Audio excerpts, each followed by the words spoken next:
This is an exploration of the 50 primary universal laws. The universe is perfectly balanced by natural and moral laws which are regulatory vibrations to maintain order. When you work within the laws, you can be assured of eventual positive outcome. When the laws are transgressed, you can be assured of suffering, the only purpose of which is to teach a better way.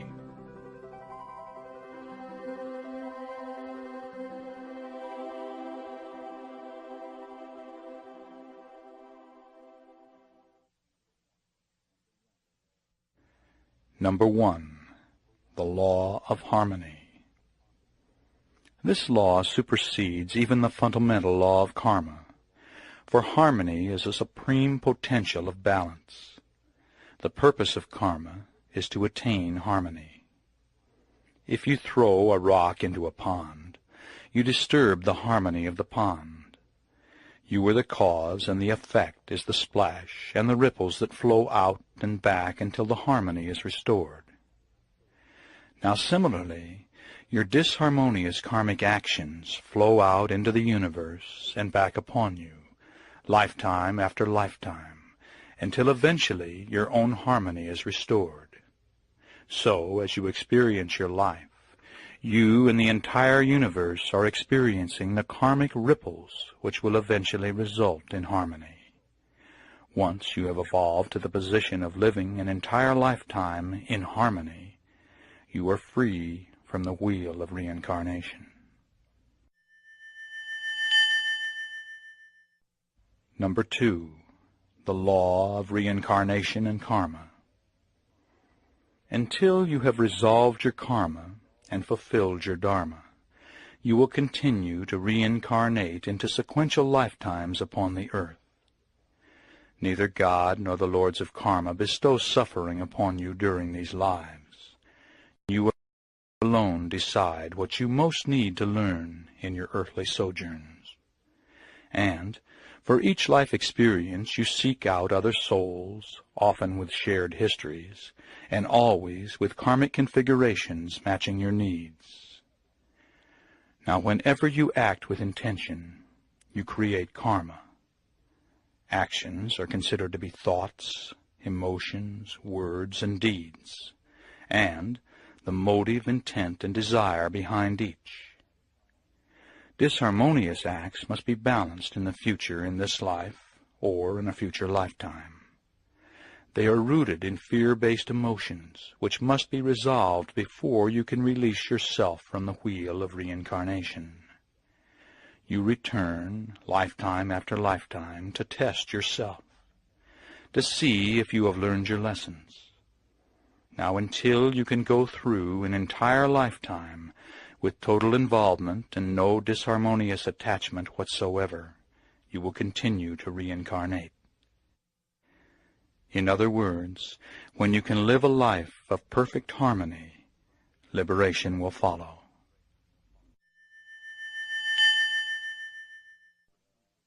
Number 3. The law of wisdom.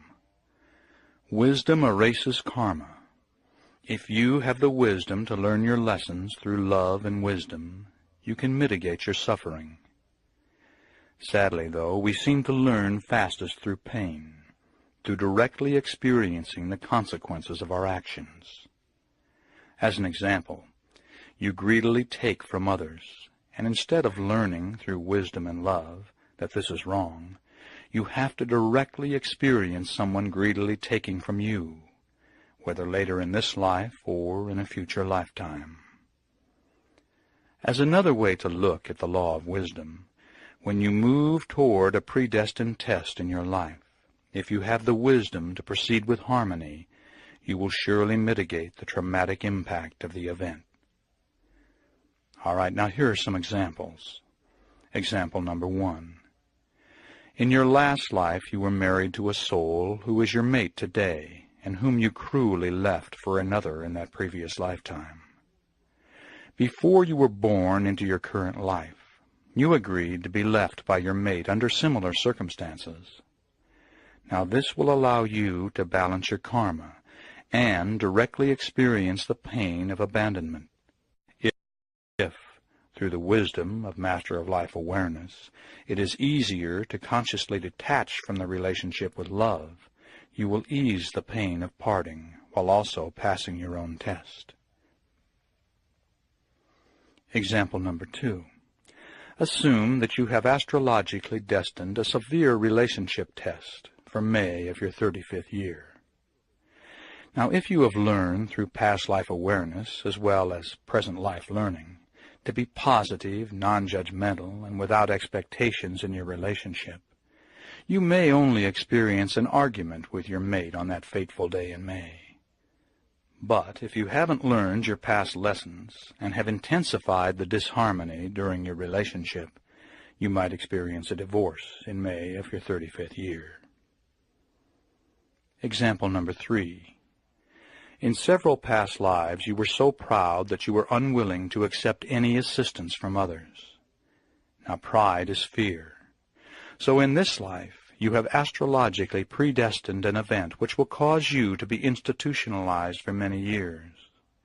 On a soul level, you've decided you needed to create circumstances which would force you to subdue your pride and allow others to give to you. But through wisdom in this life, you have overridden your pride and opened your heart, gladly accepting assistance from others. Because of this, you will not have to be institutionalized to learn your lesson. Wisdom will have erased the karma.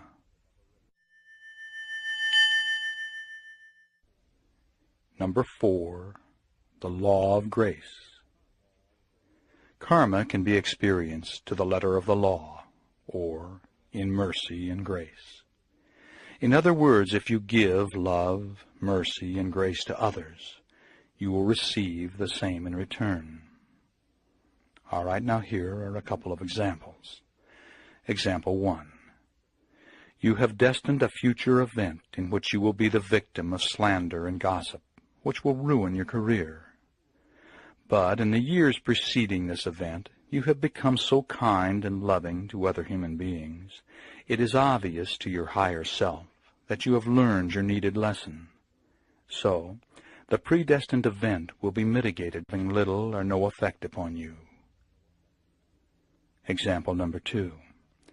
In a previous lifetime, you were a person of great wealth, which you used selfishly for your own and your family's indulgence.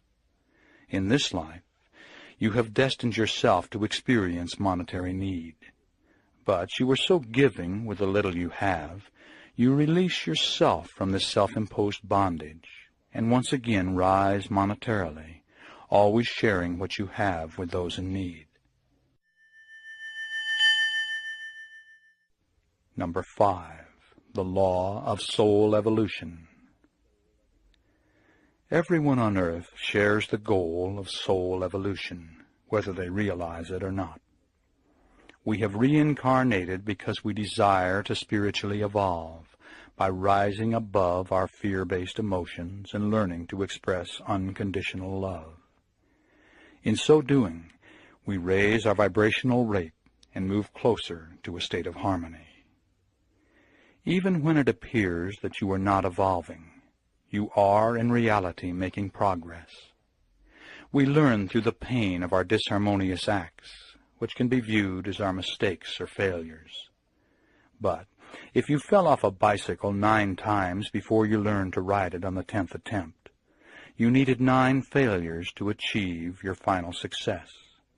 In reality, every failure was a small success, bringing you closer to accomplishing your goal.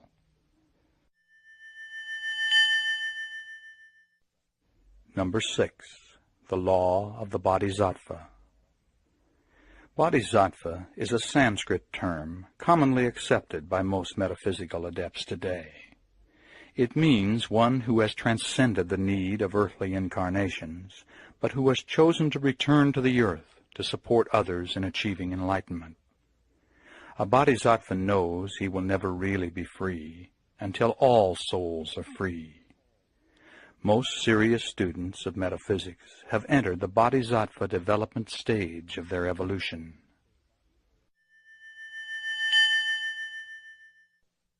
Number 7, the law of vibrational attainment.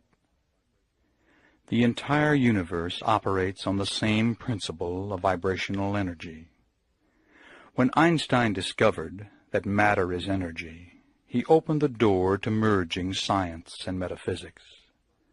The scientists have proven that energy cannot die. It can only transform. And, by its very nature, energy must move forward or backward, stand still, for to do so is stagnation, resulting in transformation. Now you are energy. Your skin, which appears solid, is actually trillions of swiftly moving molecules orbiting each other at a specific vibrational rate, a physical life rate that you earned in the past as a result of how harmoniously or disharmoniously you've lived your past lives and your current life up until this very moment in time.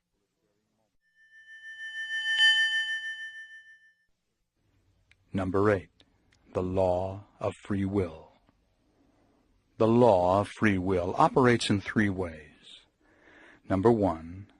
Although many of the major events in your life are astrologically predestined, you always have free will to mitigate the impact of the event or to transcend it entirely.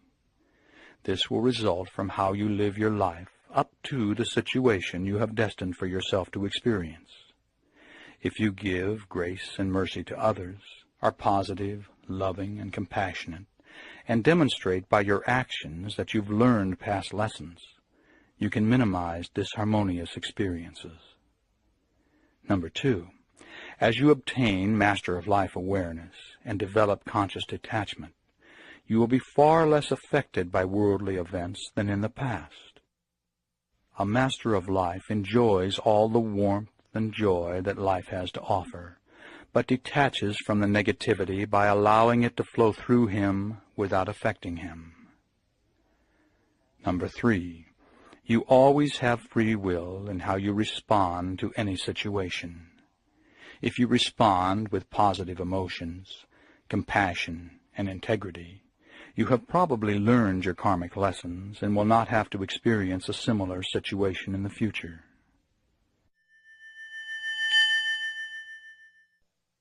Number 9.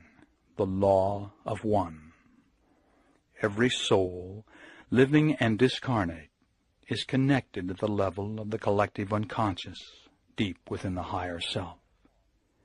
We are all part of a great energy gestalt called God, and because we are part of God, we are God.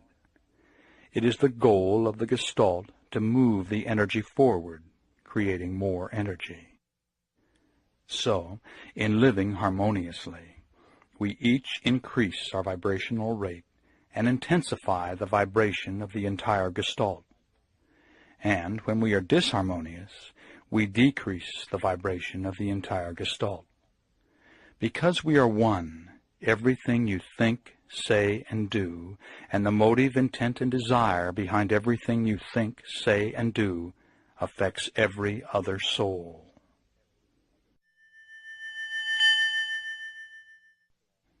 Number 10. The law of manifestation. Everything manifest begins as a thought, an idea. Ideas and experiences create beliefs, which in turn create your reality.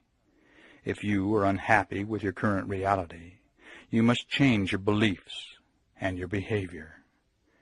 Beliefs can be changed when you recognize those that are not working for you and begin programming what will create success and harmony in your life. The unlimited creative power of your mind, through dedication, awareness, and training, can be the wisdom to rise above your karma.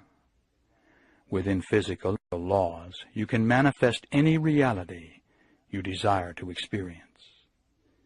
In regard to changing your behavior, you must decide which disharmonious behaviors you want to eliminate. Then, be aware that you don't have to change how you feel about something to affect it, if you are willing to change what you are doing. Number 11. The law of conscious detachment. His earthly teachings are best summarized with one of his statements. It is your resistance to what is that causes your suffering. And by suffering, he meant everything that doesn't work in your life. Relationship problems, loss of loved ones, loneliness, sickness, accidents, guilt, monetary hardship, unfulfilled desires, and so on. When you accept what is, you accept the unalterable realities in your life without resisting them. Some things are facts. They exist. And no matter how much you resist, there is nothing you are going to be able to do about them. Change what you can change, but have the wisdom to accept unalterable situations as they are, without wasting mental or physical energy attempting to change what you cannot change. Out of this acceptance comes involved detachment, the ability to enjoy all the positive aspects of life, but to allow the negativity to flow through you without resistance and without affecting you. Number 12, the law of gratitude. From the perspective of karma and the law of one, the more you give, the more you will receive.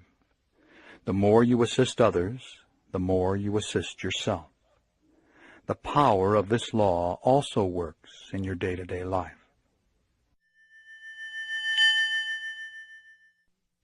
Number 13, the law of fellowship. When two or more people of similar vibrations are gathered for a shared purpose, their combined energy directed to the attainment of that purpose is doubled, tripled, quadrupled, or more. This esoteric awareness has been used by covens, esoteric religions, healing groups, and recently, worldwide meditations for peace.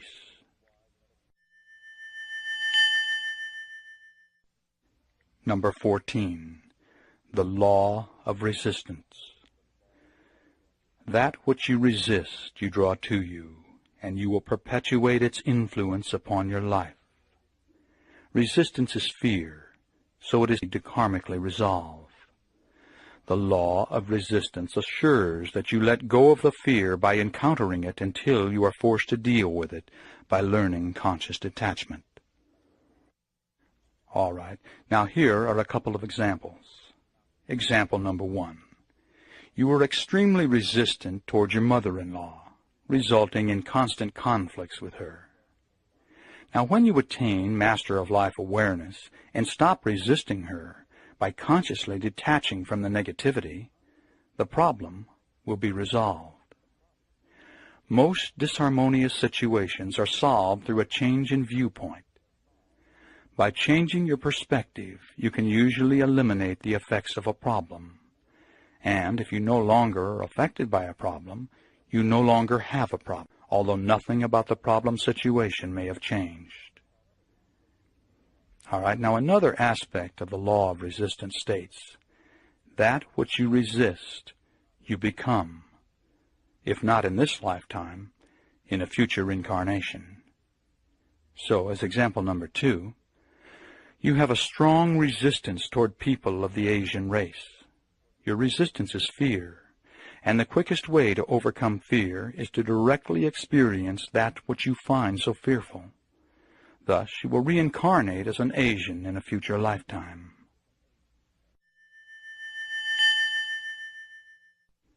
Number 15, the law of attraction. Where your attention goes, your energy flows. You attract what you are and that which you concentrate upon. If you are negative, you draw in and experience negativity. If you are loving, you draw in and experience love. You can only attract to you those qualities you possess. So, if you want peace and harmony in your life, you must become peaceful and harmonious. Number 16, the law of reflection. This law says that the traits you respond to in others, you recognize in yourself, both positive and negative. It has 4 primary manifestations. Number 1, That which you admire in others, you recognize as existing within yourself. Number 2, that which you resist in others and react to strongly in others is surely to be found within yourself. Number 3, that you resist and react to in others is something which you are afraid exists within you. And number 4, that which you resist in yourself, you will dislike in others. In other words, you have chosen to incarnate upon the manifest plane to learn to rise above the effects of fear. Those fears will always be reflected in your reactions to others. Thus, your goals are very obvious once you recognize how to perceive them. As you let go of the fear, you automatically open to expressing more unconditional love.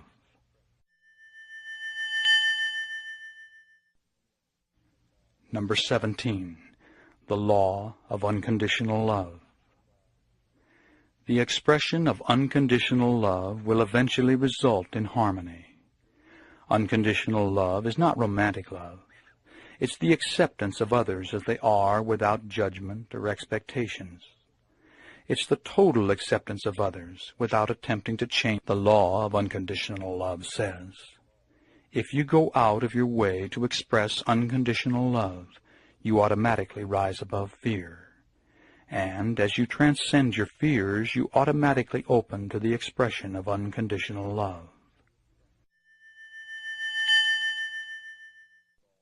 Number 18, the law of magnetic affinities.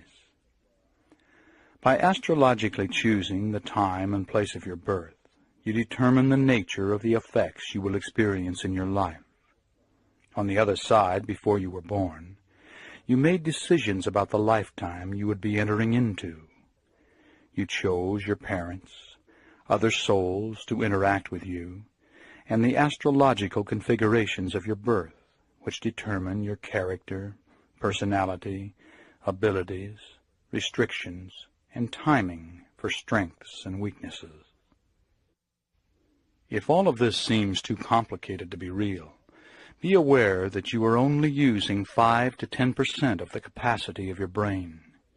And the brain-mind researchers say the human brain has 200,000 times the capacity of the greatest computer ever built. Such calculations, as I've just described, would be no problem for such a computer. Number 19, the law of abundance. You have within yourself everything required to make your earthly incarnation a paradise if you choose to accept that which is your natural birthright. We live in a universe of abundance, although the majority of those populating our planet appear to view it as a universe of scarcity. Number 20, the law of divine order. If you seek to understand the law of divine order, study the natural balance of it, for it works very much the same way. Everything is as it should be, although mankind is far from experiencing its potential of total harmony. There are no accidents. Your energy, translated into thoughts, words, emotions, and deeds, causes all your experiences. This assures that you always have the learning opportunities you require to resolve your karma. And, as with you, the collective thoughts, words, emotions, and deeds of mankind create the environment for us all. If enough souls focus their energy upon peace, we will have peace. If the majority of souls are filled with anger, we may all have to experience war. We are all one, and like the many subpersonalities within you, the dominant traits of mankind will emerge to resolve our group karma. At this moment, a born-again Christian evangelist preaches fear from a pulpit in West Virginia, while a yoga instructor directs a loving group meditation in Oregon. One is directing the energy of the Gestalt into disharmony, the other into harmony. Hopefully, at least one can cancel out the other. If we can't attain harmony, maybe we can balance the disharmony. Certainly, as New Agers, we must not give up, individually or collectively. As always, fear is the problem, and love is the answer.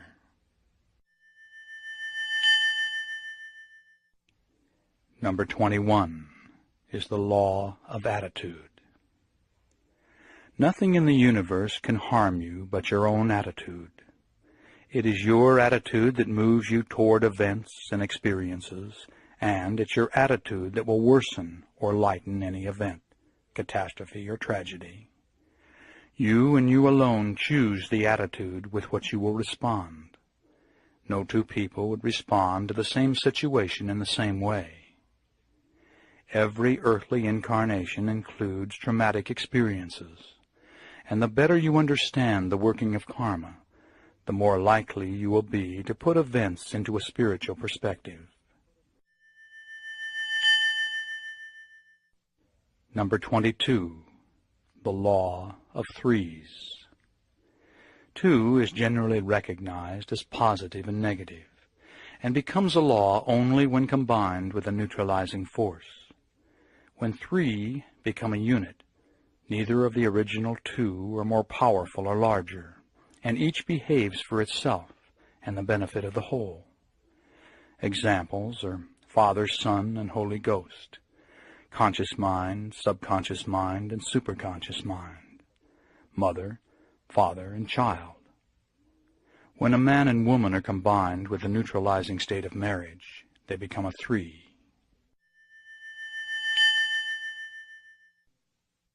Number 23, the law of association.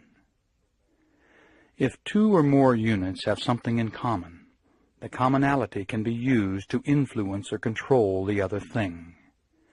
The amount of control depends upon the degree of commonality. The more in common they both are, the more the influence. As an example, if you pray while holding a Bible, you will be more likely to experience a spiritual connectedness. The Bible and prayer share a commonality.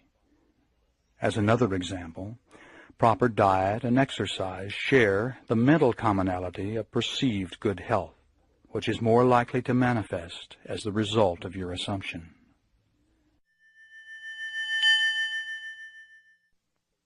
Number 24, the law of commitment. When you become clear on your intent, making a decision and obligating yourself to a task or a belief, everything begins to fall into place if your direction is in harmony with the universe as it relates to your purpose. Now, once you have pledged this direction, things begin to happen almost magically, as if you were a magnet drawing into your experience that which is needed for manifestation. The key to this ultimate power is to have no indecisiveness at all, and the greater your emotional desire, the more power you will give to those on the other side who can assist you, and the more rapidly the manifestation.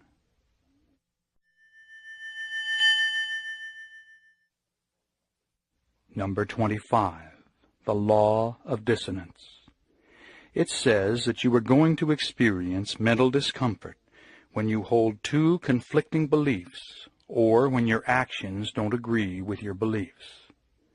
As an example, you believe that smoking is bad for your health, yet you continue to smoke.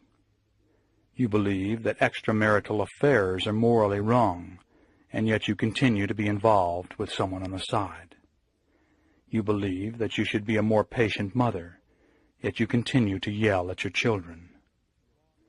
The law says that when your beliefs and actions are incompatible, you will attempt to reduce the resulting discomfort by changing either your actions or your beliefs. The smoker will become an ex-smoker, or he will deny or rationalize the health threat. The adulteress will either stop or rationalize her actions, maybe by saying, "What my husband doesn't know won't hurt him, and besides, with my needs more fulfilled, I'm a better wife." The impatient mother changes her behavior or rationalizes her attitude by saying, "It's better for me to yell and release the anger than to repress it." The law of dissonance is sometimes called the law of self-delusion.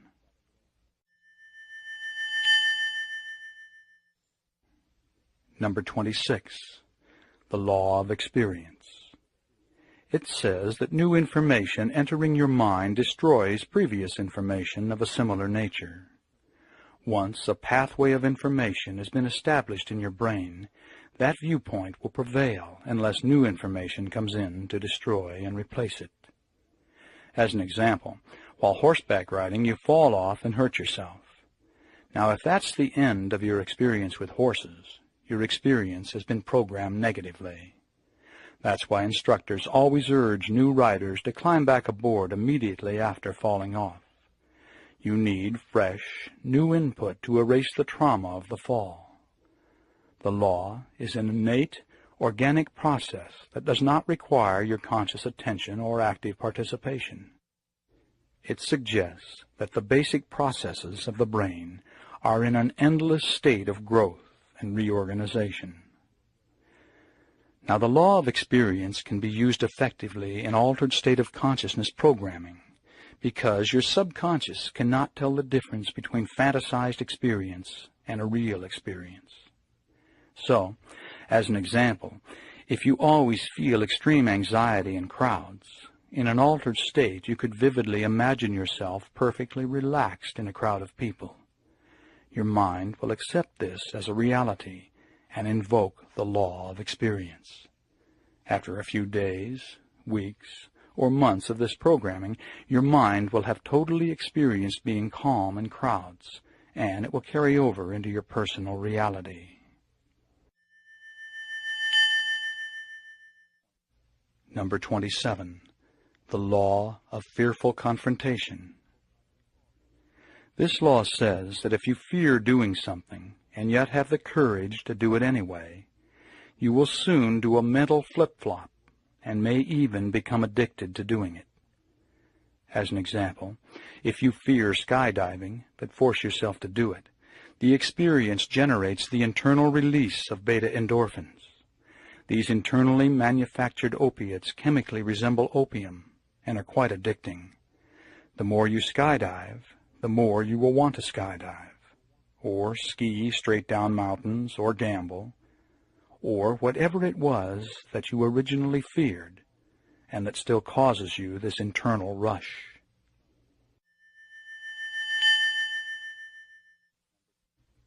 Number 28. The law of group consciousness. Every one of us is part of a great energy gestalt and connected on the level of the collective unconscious. Each individual aspect of the gestalt has its own electrical system, its own vibrational frequency, and interreacts with all other aspects. Thus, we are all electrically connected to one another and to a central point. On a higher self or psychic level, it is possible for anyone to tune in to anyone else and to draw upon the awareness of the entire gestalt. Like the concept of the 100th monkey, mankind takes advancing steps when group consciousness reaches a critical mass and new awareness is accepted by the whole. Number 29. The law of personal return. Although this law is really just another way to view karma, some people prefer it. It says if you think negatively of someone or send hateful thoughts to them, the thoughts may harm the person, but in due course they will return to the sender as sent. The same is true of disharmonious deeds. But the good news is, the law of personal return also works in reverse, and positive thoughts, words, and deeds will be returned to the sender.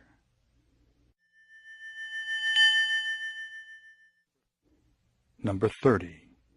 The law of activity.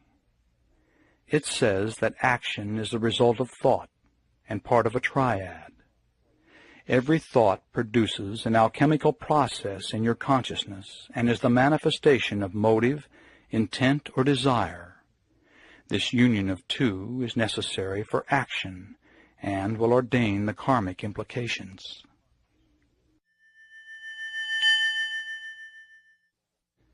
Number 31. The law of denial. It says when you refuse to deal with a highly emotional issue, or refuse to take responsibility for an unpleasant situation, you avoid living up to your potential. Such things can be put off for lifetimes, but the effect will be experienced mentally, physically, or as a lifestyle manifestation until you correctly balance the situation. Number 32. The law of new beginnings. It says that for each of us in our time, there are major life turning points. There is a break in the energy wave patterns, and a complete change will result. Everything is affected by this change in flux, some things to a lesser degree than others. Examples would be 1. A traumatic situation or tragedy such as the death of a loved one. 2.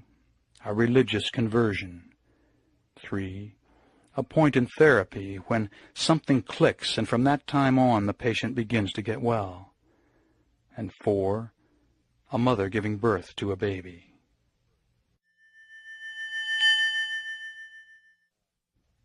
Number 33. The law of compensation. It says that you and you alone are responsible for everything that happens to you. All is the result of your past thoughts, words, and deeds, which have formed your present attitude.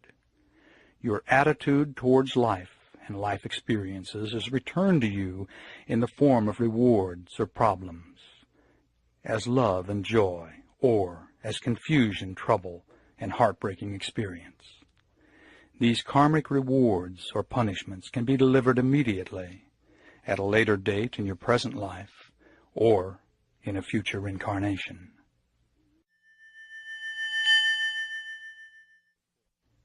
Number 34. The law of psychometric influence. It says that two things, animate or inanimate, once in contact with each other, will continue to act upon each other, even at a distance long after the actual contact has been severed. Matter coming into contact with other matter absorbs and influences as a result of the contact. There is a psychometric blending of the etheric emanations. Thus, the person wearing a piece of inherited jewelry will be influenced by the psychometric emanations of the original owner. The more empathic the person is, the more likely she will be to be influenced by the state of mind of the original owner. As another example, when the contact takes place between two people, the intensity of the contact will dictate the degree and duration of the influence. So, a sexual union would result in a lengthy mental connection of the two people, even if they did not see each other again. Neither might recognize this consciously, but on an unconscious level, contact and influence continues. Number 35. The law of totality. It says that each part of a totality has its own characteristics, and also takes on the characteristics of the totality as a sum of its parts. Each part thus has two functions: to retain its own characteristics and to function as part of the totality.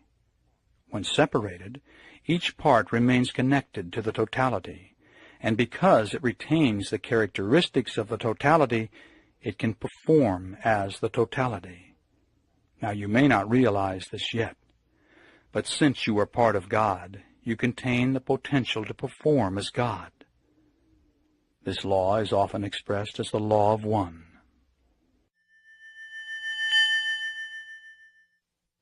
Number 36. The law of dominant desire. It says that a stronger emotion will always dominate a weaker one. Every idea you perceive is the beginning of a manifestation, although all ideas are not expressed in reality. It doesn't matter which idea you consciously favor, or even know to be desirable. The stronger emotion will nullify the weaker ones, and the strongest emotion will begin to permeate all aspects of your activities. As an example, If you are emotionally focused upon the sexual desirability of a particular person, you may begin to create circumstances in many life areas which will increase the likelihood of an eventual sexual union. Number 37. The law of duality. It says the universe and all energy functions as a yin-yang balance, resulting in a tension between opposites. Yin is negative, yang is positive. And we all contain these dual aspects, expressed as love and hate, harmony and chaos, good and evil. Actually, this tension is necessary for structure to exist, and human beings are energy structures. Now, don't be mistaken and think in terms of negative being bad. An automobile battery is a good analogy. One plate is charged positive, the next negative, the next positive, and so on. It's the interaction between the plates that generates the energy, but the negative plate is not better than the positive plate. Now, in relating this to your life, you must realize that without tension you don't exist. Thus, there is a need for yin balance in your life. Most people express their yin energy in undesirable ways, such as self-denial, excess hard work, gambling, dangerous activities such as driving too fast, or in arguing or fighting. Illness is an expression of yin energy, and war is the ultimate expression of mass yin energy. But your yin energy can be expressed in a different way, as positive challenge, and this is best explained in the next law.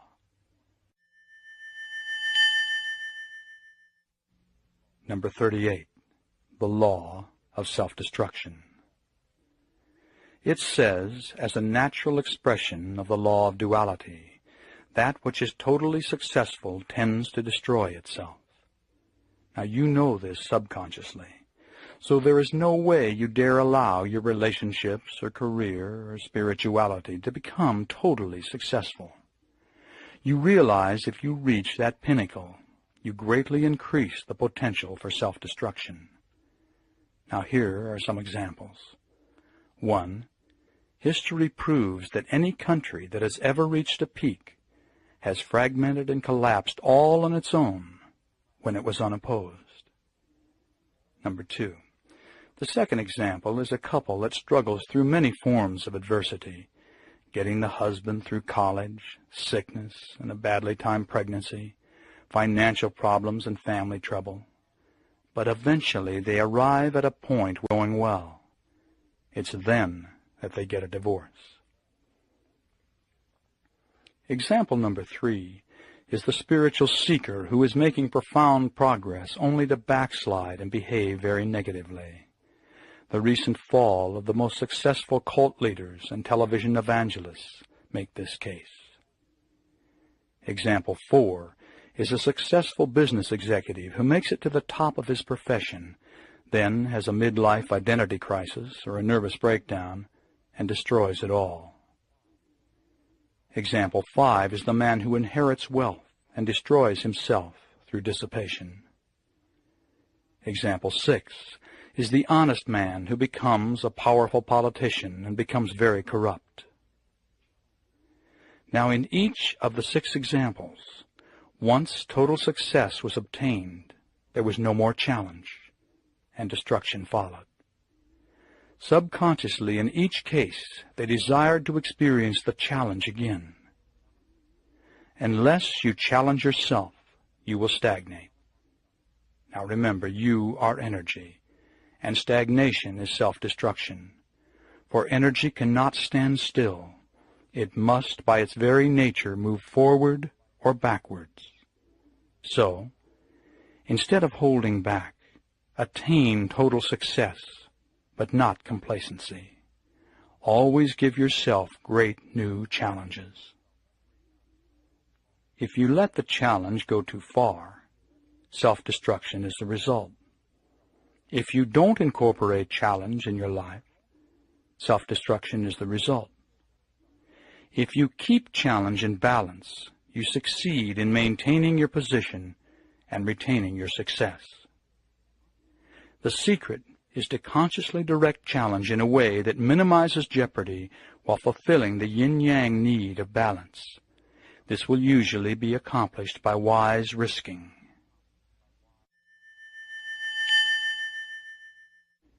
Number 39. The law of environmental manifestation. It says that everything that surrounds you is an extension of you. Your mate, your home, your furnishings, your car, your pets, your yard, your office, and your career are a physical expression of your attitudes and belief system. Your environment is a reality picture of your core beliefs and expresses your self-image and cultural overview.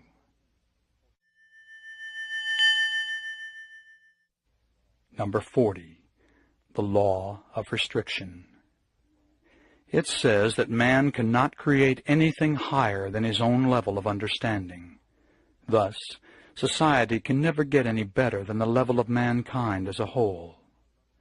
Our systems for social change usually only add new burdens to already ineffective systems. Time has proven that this approach to a new society doesn't work. And our mistake is in trying to right the wrongs of the world from the outside in. This is working on the effect instead of the cause, and is doomed to failure. Instead, we must work from the inside out. Every one of us on this planet can incorporate the power of harmonious thinking, which is the only long-term solution to poverty and limitation. To heal the world, we must each first heal ourselves. Number 41. The law of self-worth. It says that you can only attract to you that which you feel worthy of. Your self-esteem is critical to your happiness and success. The truth is, you are not what you have, and you are not what you do. Beneath your fear programming, you are perfect, an enlightened soul fully self-actualized, and a living example of unconditional love. It is only lifetimes of fear programming that are keeping you from acknowledging who you really are. The more you can let go of the fears, the higher your self-esteem, and the more options you will have, and the more risks you can take. The better you like yourself, the better others will like you, and the more worthy you will feel.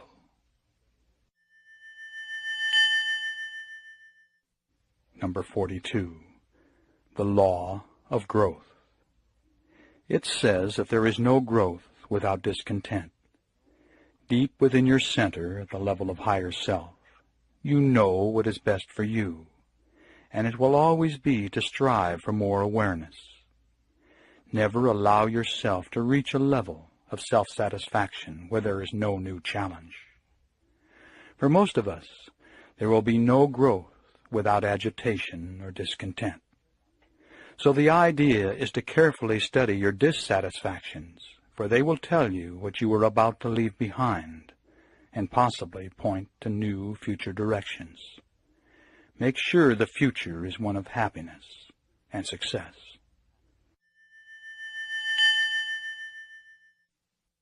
Number 43. The law of self-truth. It says that truth is what works for you. If you believe something to be, it becomes truth for you. The idea is to be very careful about what you accept to be, for it will influence all aspects of your life and your future.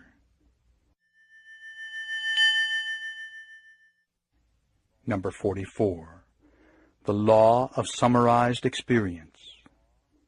It says that you are the sum total of all that has ever happened to you in this life you are now living and in all of your past. Everything from your health to your relationships, your sexual experiences, your developed abilities, your career standing, and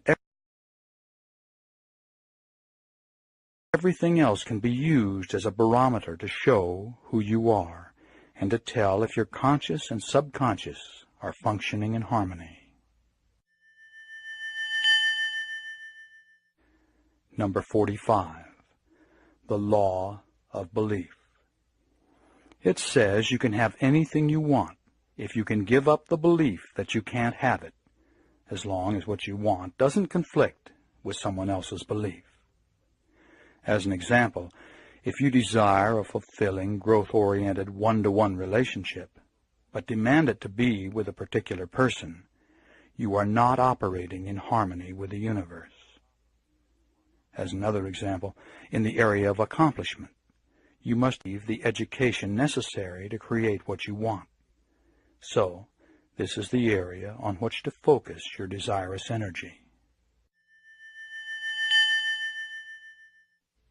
Number 46. The law of dharmic direction.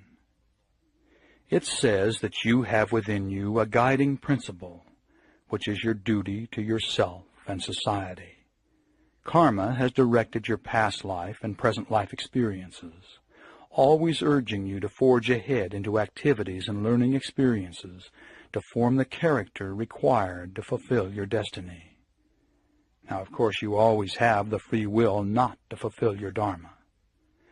But the secret is to listen to your inner direction, which will direct you to fulfill your dharma and resolve your karma. Your dharmic direction is natural for you and probably falls within one of 7 directions. One is workforce, and this path includes a majority of general occupations, including homemakers. 2 is military and includes soldiers and all forms of police and militia. Number 3 is service and includes most religious workers, those in medical, social services, and welfare, and many practicing metaphysicians. Number 4 is creativity and includes artists, writers, poets, musicians, actors, and entertainers. Number 5 is science and includes medical researchers, scientists, space technologists, and physicists. Number 6 is philosophy and includes all who present theories about why man does what he does. Number 7 is government and includes political leaders from the president on down through all areas of elected office. Number 47. The law of purifying action. It says that by living the 3 pillars of Dharma, you will spiritually evolve. The first pillar is generosity, meaning non-greed, letting go. The karmic results of generosity are abundance and deep, harmonious relationships with others. The second pillar is moral restraint. This includes 5 basic precepts: not killing, not stealing, not committing sexual misconduct, not using wrong speech, not taking intoxicants which could cloud the mind and make it dull. Now, as an explanation, sexual misconduct means refraining from actions of sensuality which cause pain and harm to others, or turbulence or disturbance in ourselves. Refraining from wrong speech means not only telling the truth, but avoiding a lot of useless and frivolous talk and gossip. Speech should be gentle, creating harmony and unity between people. All right, now the third pillar of Dharma is meditation, and it covers 2 areas. The first is concentration, the ability of the mind to stay steady on an object without wavering. Second is the cultivation of insight, which means to see clearly the process of things and the nature of Dharma. Number 48. The law of karmic excess. It says that karma incurred in one incarnation could be so overwhelmingly harmonious or disharmonious that to have it all return in one lifetime would put you out of balance. Therefore, it is dispersed or worked out in more than one incarnation. Number 49. The law of release. It advises you to let go of anything that is no longer useful and purposeful, without regrets and without resentment. This includes such things as books, philosophy, clothing, a belief, your lifestyle, even a club membership, and the list goes on and on. The pleasure should be in the moment of the experience, and when it's no longer useful, by letting go, you free yourself to start another learning experience without being bound by the old. Number 50. The law of ritual. It says that any act performed repeatedly with specific intent becomes a rite. Each time the ritual is repeated, its power is enhanced in 3 ways. First, by focusing on the intent, the performer intensifies the power of his mind to control reality. Second, the performer gives permission to his guides and those on the other side to assist him in the desired manifestation. And third, each performance of the rite draws upon the energy of all who have used the rite throughout all time. As an example, in using the pentacle rite of protection, the performer draws upon the energy of people over the centuries who have used this rite to ward off negativity. Thus, the power is increased many-fold. All right. That concludes a quick look at the 50 primary universal laws. I hope you were served by the wisdom of this esoteric awareness.